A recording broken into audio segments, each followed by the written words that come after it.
Welcome back, everyone, to another episode of I Can Do This All Day. I'm Dan, the Part-Time Avenger. That is Mark, the Resident Jedi. Hello there.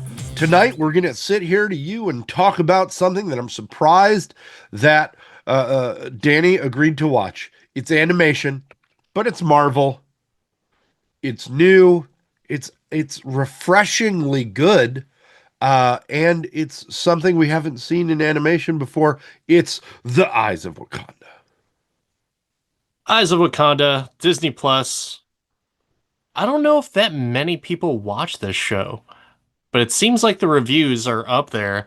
What was interesting is a 6.3 on IMDb, 92% on Rotten Tomatoes, 61% likes this TV show, according to Google users.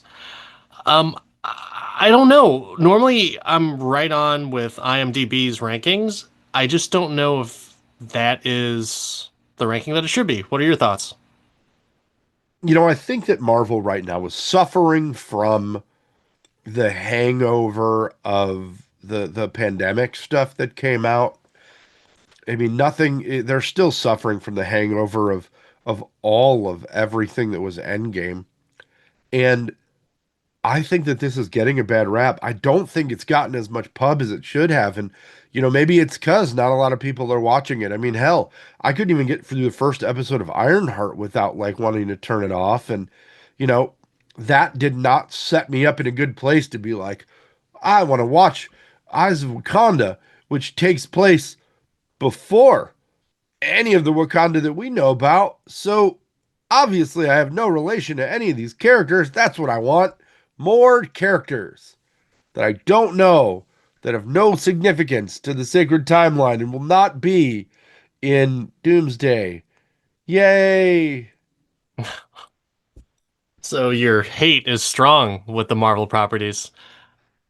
I I think feel that like it's not so much this show is not bad. It's just it's lumped in with a whole bunch of other shit. And I say that both from a shit perspective of like, wow, this was garbage or not interesting, but also a hardcore MCU fan that just wants a hit, that wants something to be good. And don't get me wrong, Deadpool and Wolverine, Thunderbolts, great. I think that's pretty much it in the last while that we've had something that was really good. Fantastic Four was at least on the scale that we would expect. You did like Fantastic Four. I didn't dislike it. I just wasn't emotionally invested. If you haven't already, check out our Fantastic Four episode and review. It's good, along with all the others. So many. Um, no, I think that this floats under the radar because it's 4 episodes. It's not coming out week to week. It's not an appointment television piece. It's released as a mini series, but it's not marketed as such, right? They don't tell you that it's connected. They just kind of give you, this ubiquitous Eyes of Wakanda name when really it's such a an interesting look into the legacy or the backstory of Wakanda that we don't see in any of the other Black Panther properties. And I'm all happy with something that kind of fits in and follows the formula, if you will.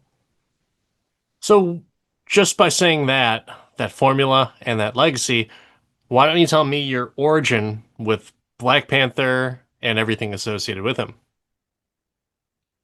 Oh, my origin, like many other people, is a movie with Chadwick Boseman, and that was my first introduction to the character. Right? I mean, Civil War and all, but the deep mythos and the story. I didn't get to the movie. I was not. I didn't read that as a comic.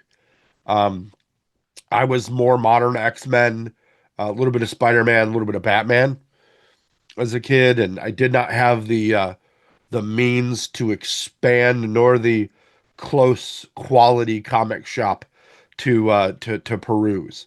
Not everything was tablet available as it is now, which is awesome, but wasn't then. So, you know. Interesting. So I knew of him from the Avengers comics that I had. And honestly, I always found him to be a boring character, but I'll be honest, I didn't read too many of the comics with him in it. So all I saw, and this is back when he actually had a cape. So this dude is Batman. That's what it is. And like I didn't know what his suit was made of, or even at that time, I don't think that they were made of vibranium. I think it was a cloth suit because there's a couple times where he gets into a fight and all of a sudden T'Challa is just shirtless with his Black Panther mask on, but still fighting. So I don't have the history there. I didn't read too many comics, but I did get a little bit more into it as like YouTube used to put full comic stories and you could see the panels. So I would read a comic via YouTube and just like pause the screen so I could read the thought bubbles and everything. And I found out that like, dude, Black Panther is badass. He's like Batman, except he doesn't suck. He doesn't need prep time. He just can improvise right there on the spot. And infinitely richer and royalty and a badass superhero. Can't complain about that. You can't, and I really think that the modern take on this makes it such an interesting and more fun character because he's automatically he, she, whatever, whoever is in the mantle at the time has this technology that's always outmatching the competition. I mean, Wakanda being so advanced is kind of a really cool thing to explore story wise, and it was of no miss on this. I mean, there was definitely the integration of that technology far before it was available in the time frames that it was showing. It was very cool. When you were about to watch this, did you have any expectations going in? Zero. No expectations, did no. I'm totally raw dogging Marvel nowadays, and it's really helping my disappointment. But I Ah, I had no expectations. I didn't even know that one of my favorite podcast personalities wrote and writers. I fully supported his short film that will be a big film. I was a backer. But Mark Bernardin wrote two of these and was a co-executive producer. And um, once I looked up the writing credits, I was like, I could see that. I could see Mark Bernardin doing this and bringing in these timely references. But in general, I thought that it was very well written and all that. But I came into it with just like I didn't even know that it took place historically. I was just like, okay, there's four episodes. I'll watch it because it'll give me something yeah. to talk about on the podcast, and maybe it's not terrible. Like I just held out hope because a lot of the animation lately has been a lot better than the movies. Because they can get away with a weak plot for animation. Am I right on that? Like, I feel like you can speed over things with animation and no big deal. I don't know that you're speeding over it. I just think that it's I think that you can do more with animation than you could Sure. in a movie. The budget, it's a different kind of budget, but you can do more fantastical things. And if it's voiced right, if it's put together right, it's just as good, at least to me. I know that some people on this podcast really despise the animated delivery, but I'm all for it. I mean, being somebody that's always appreciated Rebels and Bad Batch and all the different Star Wars stuff we've gotten more recently from an animation perspective, recently being like the last 20 years. Um, I just find it to be a way to tell stories. I'm an animation fan. Yeah, I feel like that whole thing with being able to speed over stuff, X-Men 97 was a perfect example of that. That show went through so many storylines all within one season. And no one was complaining about it. Everyone was like, "Oh, this is cool. You get to see, some character development." Other people, I was like, "I don't know if there's character development, but it's certainly like going through a lot of characters, but development, yes, but." I don't know. I think it took its liberties with like, all right, let's explore the Magneto and Rogue and Gambit dynamic. It's going to be super quick, but they did it super effectively too.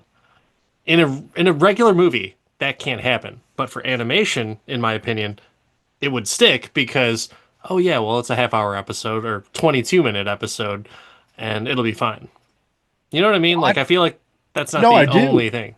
I do, and I think the story that they told in this it couldn't be told in a movie because people would be complaining that you're jumping from time to time to time and there's not a consistent lead character throughout.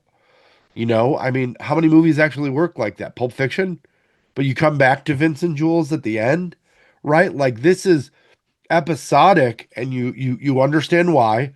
You see how it's affected different things. You get to see um the evolution of the war dogs as a group, if you will. Um, I liked it.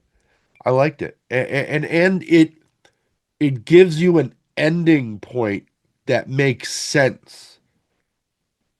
Yeah, so here was my thing about it. Did you know that it was leading to that point with Killmonger? Well, I once you saw the once you saw the axe and they said they had to put it back, you knew it was Killmonger, Oh, right? but I'm talking about early on, like when they first. Absolutely not. Oh, really? Did Okay. you? Yeah, because I saw the shape of the weapon that they were getting. I was like, that's the exact weapon that Killmonger got at the museum. And so I'm Oh, thinking, I'm like like wait, trying wait. to put it together At pre the beginning of that episode or at the beginning of the series? once you saw it in the series. I don't remember seeing. So Oh, you saw it in that episode though. yeah, yeah. Yeah, I didn't know if there were more than one. Like, you don't know. Yeah, but when I saw that, I was like, that's Marvel likes to throw stuff in and do some Easter eggs. That is not an Easter egg. That's like, okay, that's gonna come back. Or there's some story revolving around it as it travels around and it gets to Killmonger. Or it's maybe they didn't originally what I was thinking when I was first watching, I was like, maybe they're not gonna bring Killmonger in here, but it's gonna lead to him stealing it. Yeah, So yeah, that was kind of cool. That was a nice callback. That was a nice way to kind of be like the Wakandans have their sacred timeline, if you will. You know, like it has to happen, which is the sacred timeline. So it's pretty sweet that you got a chance to see stuff like that. Um, any other things that you saw throughout the episodes? There's like, oh, this is a nice nod to so and so. I thought it was very interesting that they put things in the context of history and tried to latch on to, specific times or figures, right? Like the first episode, all the boats and that whole very, you know, Boats and hose. Sparta kind of feel, yeah, boats and hosts. And then they go to Achilles and the War of Troy, which was Yeah, interesting, that was right? cool. I was wondering where they were going with that. Right, and they kind of messed with the legend of Achilles, Yeah. right? Like which I was a big fan of. I like the dude still had his special Wakandan hand sanitizer that healed him up, and all of the things. But it was very cool just to see how Wakanda, based on this defector early who stole technology and then it got scattered to the wind, how they had to quest so much to get it back because they never talked about any of that. Like it was never that I remember mentioned in any of the movies, um, other than Homeboy stealing it for his uh, um, hands, the guy with the hands, right? The guy with the hands. Um, Are you talking about Claw? yeah, what? Ulysses Claw? Yeah, yeah, Okay. yeah. I was like, the Gollum, hands? if Like, you well, I will. mean, he has a hand. Is a hand. One. But I think that there's yeah, no, sorry. Characters. Why would I know their names? But I definitely enjoyed the journey through history. And while I'm not the biggest Iron Fist fan, like good on you for adding an extra character. That should be like at the level of Black Panther because there is such a long historical look back on Iron Fist from a mythology perspective. Yeah. I think the cool thing about seeing that Iron Fist is that people have been so soured by Finn Jones's portrayal of Iron Fist in the TV show. It was pretty weak. Um, I liked him in the Defenders TV series, but in Iron Fist, I just didn't buy it. I didn't believe it. The best part about that show was the rest of the cast. Colleen Wing was an awesome character. So, I think um, this was the best portrayal of Iron Fist we've seen from the MCU. it's well, I mean, technically, we haven't seen anything from the MCU. You know what I mean? Yeah, but it was a low bar. It was a really It low bar to is. begin You with. hop over that bad boy. But I think that the Iron Fist episode and the first episode really did show like care to the action scenes. All the episodes I think did, but as somebody who really loves action movies and action choreography, did you find yourself really enjoying this for the fight scenes? I thought you would have really liked the scene with the lion battle in the first one, the lion being like the Oh, big bad, and they're doing like the swinging on the different tapestries and stuff. I thought you did just enjoy that, the elegance. it was a very good action focused, or well, action focused scenes. Wherever there's action, they do it well. Um, I don't look at it the same way as I do with in real life type of action scenarios, but it was good. It was serviceable. I like a cartoon with action. I hate a cartoon if it's like implied action or the weakest fucking showing. You know, like you why even have a fight scene in here? But yeah, this gives you the shot of it, and it's a good dose of adrenaline. I had a good time watching the action scenes. No critiques from me on that. I'm glad that they kept it consistent with the type of characters that they were portraying. You know, if they were portraying like teenagers with no fight experience, I would get it, where you would have a shitty action scene. But these were all pretty solid, and you have to with those characters. Yeah, I agree. I agree. I have another plot-based question for you. You posed one to me. How did you feel when you got to the last episode and figured out they were all collected or connected by a time traveler? Like in that moment where you're like, "Oh, I've been watching you the whole time," which seemed very what if to me. Yeah, What was your reaction in that moment before you got the context behind it? I liked it because I was like, oh, this is going to lead towards something. At first, I had no idea where anything was leading towards. I had a guess that it was going to go back to Killmonger somehow, but other than that, I was just like, okay, well, these are pretty big time jumps. Are all these just going to be episodic? Like, what was that? Was it a Star Wars cartoon that we watched that Yeah. the shows weren't? Hmm. Yeah, Tales of the Empire or whatever it was. Yeah. They didn't connect together. They're standalone episodes. Um, so that's what I was thinking that Marvel was doing. I was like, oh, okay, all right, well, fine. We get a chance to see a little bit more of Black Panther Wakanda mythology. To me, I wanted a little bit more Black Panther, but I get it. It wasn't the Black Panther Eyes of Wakanda. It was the Eyes of Wakanda. So fair enough. I should have known what I was getting into. I was scared. Not scared. I was disappointed at the time. I was like, oh, why do they gotta do the time travel?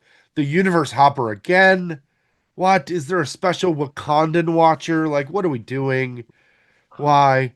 And then as the episode played out, I liked it more for the way the plot device was used as a non-interference, but more of an educator. and then they had to be taken back to their own time, and they couldn't like use their superior knowledge and tactics and technology to benefit anything.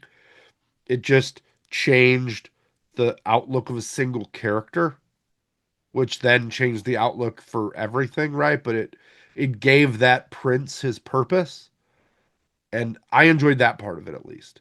But at first I was like, why? You're gonna do this to me again with the with the watcher getting involved. Yeah, I could see your frustration or disappointment in that for sure. But overall, I think just that teaser of Killmonger standing in front of the case in the At the museum. end, yeah, Yeah, oh, fucking perfect. Ended it perfect. Made it all worthwhile. made me want to go watch that movie. Yeah, yeah. It's been a while since I've watched Black Panther. It was such a Yeah, good movie.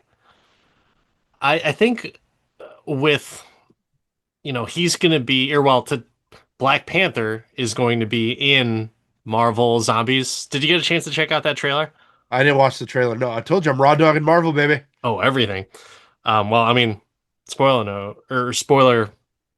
What the fuck is it? Spoiler alert. That's Alert. right, We're a little late for spoiler alert on this dude. one. I'm so out of it. But yeah, the preview looks really awesome. I think it's gonna be a lot of fun. There's gonna be a lot of characters in it. It should be a good time. So we shall see. I think we're in really good hands for Marvel animation, and I think Marvel Zombies is going to be a fun watch. After this, I'm happy with who they brought in. I hope it's not just the storytellers because we're big fans on the Bernardin aspect of it, and he had a heavy hand in it. Apparently, wrote two of the episodes, but um, you know, I'm curious, at least. Yeah. But I'm Um. also like, I don't know if I'm sick of the like non-sacred timeline shows or tracks that kind of go tangential. I don't know if I want it or not because so much of it has been disappointing. Yeah. I don't know. But, honestly, I don't know if the TV shows have been disappointing. I think the movies were more disappointing, and I still liked them. So that's the thing for me is like I can't name one bad Marvel movie where it's like I will never ever watch that again. And that includes Eternals. So I don't know. The TV shows, I could be one and done with a lot of those. Secret Invasion being at the top of the list. Oh, She-Hulk, Ms. Marvel. I didn't Oh, even Miss watch Marvel was all of fun. Ironheart. I couldn't. She-Hulk was fun. Ironheart, I have not seen Yeah, anything yet. yeah. That's been out for a while, sir. Yeah, but I just don't care about that character. That's the problem for me.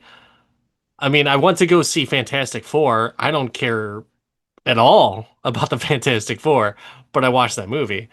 And so it's tough for me to justify spending multiple hours watching a TV show about a character I don't care about, even though I'm curious about the villain. Other than that, nah, can't do I it. I will say that the fact that this was only like 2 hours straight through made it much less tenuous to watch.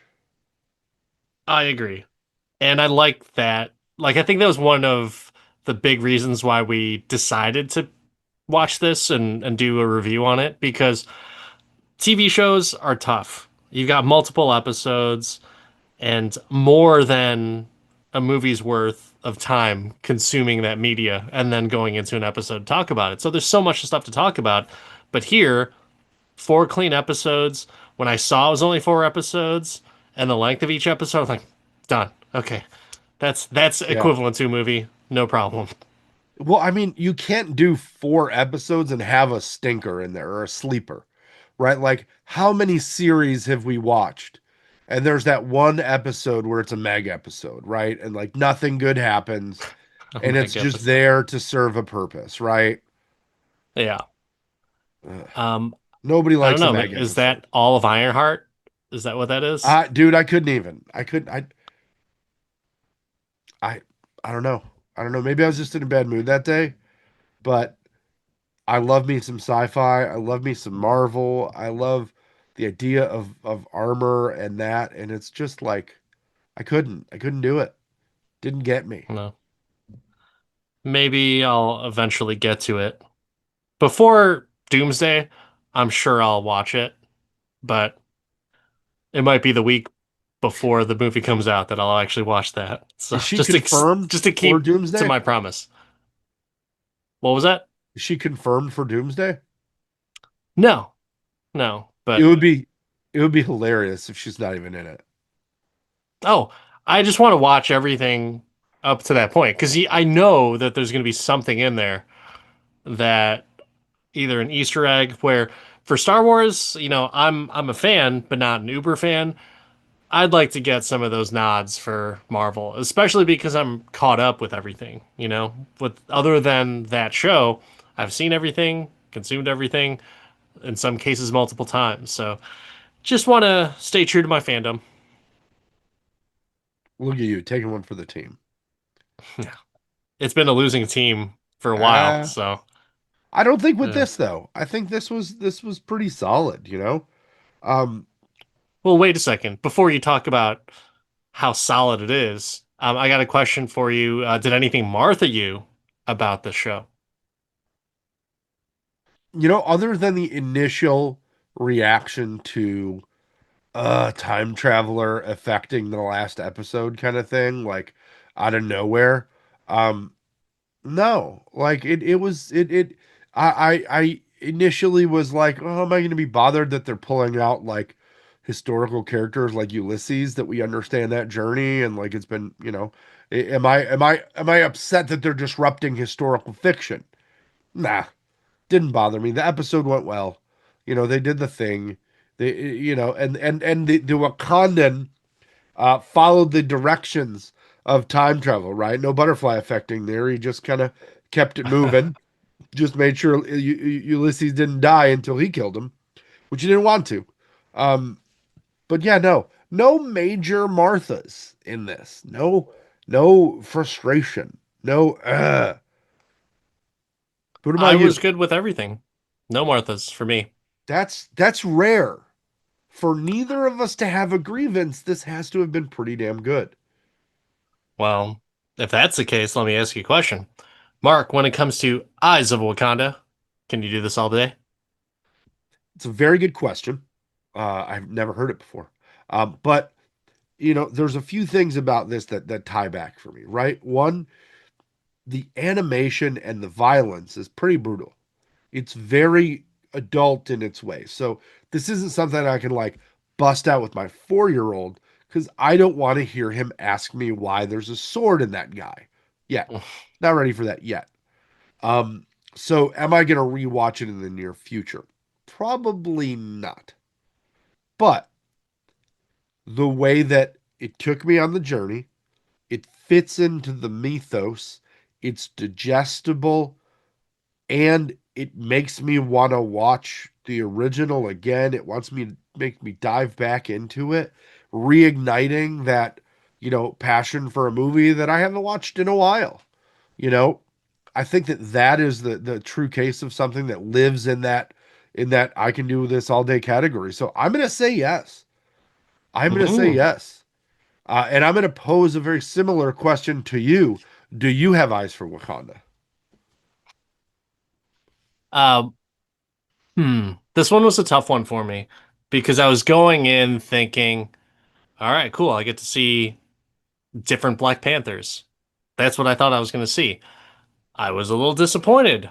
I got to see very little of many Black Panthers. I got to You see didn't see some one. Black Panther, just not what I was expecting. So I was a little bit let down by that. I was somewhat hopeful because Mark Bernardin's, the way that he was involved with this. So I am a Mark Bernardin fan. I know he cares about fandom. I know he cares about quality projects as well. So I think overall I had high expectations. and they weren't being met. Other than the fact that Mark Barton Bernardin was he was associated with it. But as I'm going through and not quite understanding how these things are being put together, or even if they're supposed to be connected, I was thinking, well, at least it's fun. You know, you have good action, the writing's good, it's funny at certain parts, and the animation I have no problems with. It's a good entertaining show. But when it connected at the very end to Killmonger and the way that they were kind of unveiling that information was fantastic. Made it all worth it. I said it earlier. I just love that scene where Killmonger's standing in front of the museum case where he's getting the weapon, where that's been in every other episode in the previous one. So it's like, yeah, they told a story and it made sense and it did connect, even though you think it didn't at certain spots. So yeah, I can do it all day. However, there is a disclaimer. I don't think I'll watch this for a very long time, but I'll still do, and I can do this all day because it's that good. So that's my story. I'm sticking to it. Would you agree that this is the best Marvel of 2025? Mm, no, because you still have Thunderbolts in there, and I would say Fantastic Four is better, even though I wasn't a Ooh. huge Fantastic Four fan. I thought you'd take the piss on Fantastic Four, to be honest. Well, I mean, I have to have hope because they're going to be a big part of Doomsday. So I kind Well, of have to it's the hope that kills still you. ride. I still have to ride for Fantastic Four. And it was a good movie experience. It just wasn't something where I cared enough. It's not you, it's me. That's Danny's message to Daddy Pedro. You and Pedro Pascal, you got something with him. But that wraps it up for another episode of I Can Do This All Day. I'm Dan, the Part-Time Avenger. That's Mark, the Resident Jedi. Don't forget, let us know what you thought. And if you can do this all day, like, subscribe, comment below. 5-star reviews, welcome. Uh, at I Can Do This All Day podcast, all of your socials. Strap in because Marvel's bringing more, and hopefully it's as good. Well, until next time, I can do this all day forever.